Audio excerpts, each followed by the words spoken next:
Hello my loves, welcome back to my channel. I asked you guys to ask me questions on Instagram about my YouTube channel. So I have with me here a list of questions that I'm going to be going through and answering for you guys. So let's begin. So how did you first get into tarot and oracle card reading? I got into it for fun around 2020 and I would just do readings for my friends and family and people around me, and I realized that I was able to do it accurately, which I didn't know that I could do, but I had already been working on strengthening my intuition for a while. So the tarot and oracle cards were just supplementary, right? So yeah, that's when I first started getting into it. What was your first deck and do you still use it? Yeah, I do still use it. It was the Rider-Waite Tarot, the original one. And yeah, I use it. I love it. It tells a story. There was a YouTube video I found a few years ago that for the life of me I still cannot find, but basically it illustrated the whole arcana of the tarot, so the major and minor arcana, and it was amazing. It centered the tarot around the human individual self-growth spiritual journey, and it basically illustrated how the tarot tells the story of the hero's journey. And I cannot find that video anywhere, but if someone can help me find it. How did you learn to trust your intuition when reading cards? So I didn't learn to trust my intuition just from reading cards. First I learned how to trust my intuition and how it worked and how it spoke to me in my daily life, and even in my past. And then I learned how to read signs and symbology in my life, and then I would use cards as a practice. Again, that came last. So yeah. And I just trust my intuition in general because I practice my intuition. So the more you practice it, the more accurate it'll be and the more accurately it'll serve you. So I practice my intuition in daily life. I follow hunches, you know, and I act on my impulses, and they always serve me well. So I'm very much in tune with my intuition. I also keep a very clear vessel. That helps so much. I think it's really important to keep a clean diet, clean lifestyle, making sure you're getting a lot of water and sunlight and electrolytes so that the vessel can be clean and clear and ready for information, you know. So yeah. How do you prepare yourself energetically before doing a reading? I meditate on the cards as well. I'll meditate with the cards.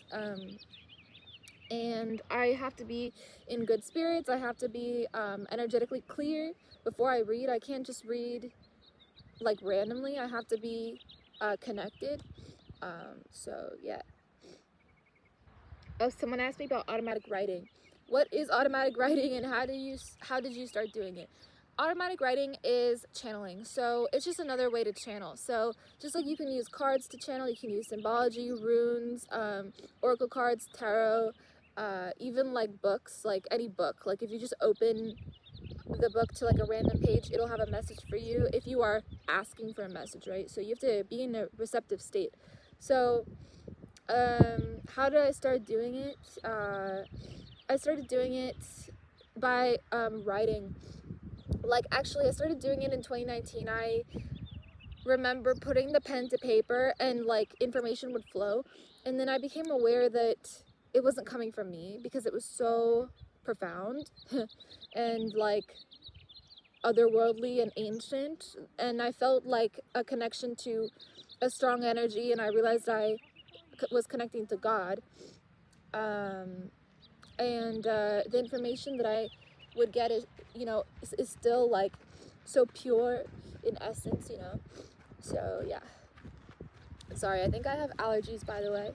I'm not sure. We're gonna debunk that right now. I don't have allergies whatsoever. In fact, I'm good. I don't want to say that. I'm chilling. What does it feel like when you're channeling? It feels like a constant steady stream of information, and it feels like focus. It feels like complete focus. Things can be going on around me, and I won't be able to move until I get the message out, usually, if I'm really plugged in. But yeah, it feels clear. It feels really good. It feels like a total wash of information through you. Sometimes I even feel it in my chakras, like I'll feel like warmth and like happiness, joy, love, like radiating through me. So that's how it feels when I channel. Sometimes it does feel like really intense, like really intense, you know? And there's a lot of determination and fire that I feel when I channel sometimes. Other times it's really light. But it's always powerful and it's always pure, you know? It feels good. It feels really good. It feels productive. It feels like I'm working for God, you know? Do you ever worry about channeling negative energy, and how do you protect yourself? I don't worry about it because even if I do channel negative energy, like it comes from God, like, so it can't be negative. It's like purified. I guess that's how I protect myself too. Like I plug into God. There is no other source that I associate myself with or plug into. You'll notice that my readings are also always very informative and positive. Like I'll never do readings that just say random stuff, or like I don't talk about like exes and like whatever like in my readings, because the plane that I like attach myself to is, it kind of transcends a lot of the duality of material life, you know? So yeah.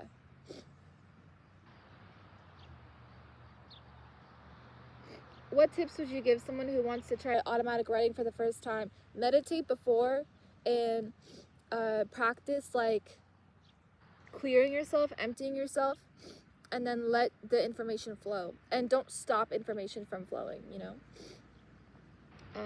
Do you believe anybody can learn to read tarot or do automatic writing? Yeah, of course. Just in the same way anybody can heal themselves, anybody can connect to God.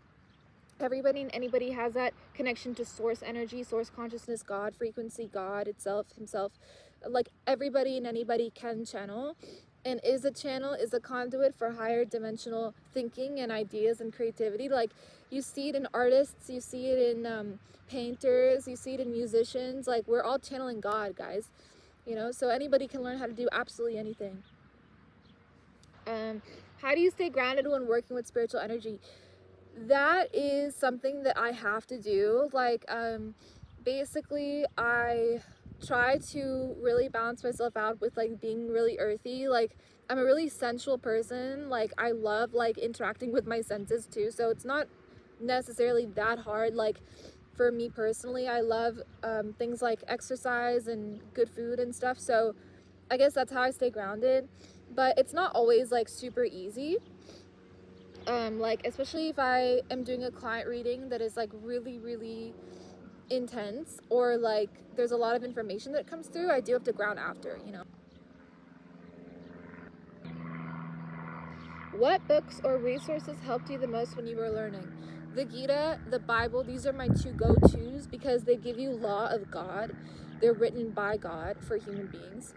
So the Bible, the Gita, and then like honestly reading the oracle books that come with like oracle decks, like that helps me so much to like understand different symbology. Honestly, books relating to spirituality and the human condition and money, like what's a good one? Let me think. I can't think of any, but I'll leave a recommendation list down below. Also, I love reading like internet forums surrounding spirituality. I'll read things like the Srimad Bhagavatam also, which like just gives you the whole picture of God's essence and energy. What is the difference between tarot and oracle decks to you? They're very different. So tarot is more grounded in the material world and in material life. And it also goes based off of the arcana. So you have 12 major and 12 minor arcanas, and each one tells a significant story. And you also have to learn how to like read the energy as it comes out. So, and then you also have to learn how to read cards when they're like near each other, and like kind of what they mean when they're like near each other. So tarot is very earthy, whereas oracle cards are much more fluid. They're much more watery in their essence and energy. They're much more celestial, I want to say. Yeah, like oracle cards are so beautiful. They take me up until like the higher dimensions, like the 8th, 9th, 10th, even 12th sometimes. Like, oracle cards are just insane if you really dive deep with them, you know. Whereas tarot is more earthy. So yeah, I hope you guys enjoyed this video, a little informational Q&A session. If you guys would like another one, let me know in the comments below. I do have a school program that is launching. You can check it out down below. If you want more one-on-one coaching with me, that's where you can find me. I love you guys. I'll talk to you in the next one. Peace.